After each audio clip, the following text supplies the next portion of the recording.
Да іншых тэм. За суткі на пажарах у Віцебскай вобласці загінулі 2 чалавекі. Трагедыі адбыліся ў Аршанскім і Докшыцкім раёнах.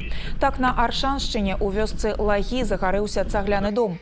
Ратаўнікі знайшлі пад канструкцыямі, якія абрынуліся, цела 69-гадовага гаспадара. А ў Докшыцкім раёне ў вёсцы Юхноўка у агні загінула 45-гадовая жанчына. Па словах суседзяў, яна перыядычна злоўжывала спиртным.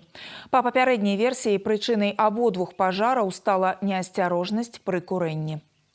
Спасатели призывают граждан к сознательности и недопущению курения в своих домах, тем более лежа или сидя на кровати. Упавшая сигарета уже через несколько минут становится источником возникновения пожара и в большинстве своем случаев приводит к гибели человека. Чтобы обезопасить свою жизнь, спасатели рекомендуют установить в своих жилищах автономные пожарные извещатели, которые среагируют на задымление и сильным звуковым сигналом оповестят об опасности. Берегите себя и своих близких, не допускайте нарушения правил пожарной безопасности, а в случае возникновения чрезвычайной ситуации сообщите о случившемся в службу спасения по телефонам 101 либо 112.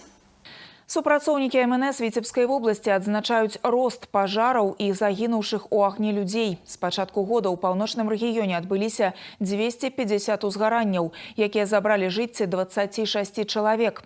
Асноўнай прычынай пажараў з гібеллю застаецца неасцярожнасць пры курэнні, а частая спадарожная умова – ужывання алкаголю.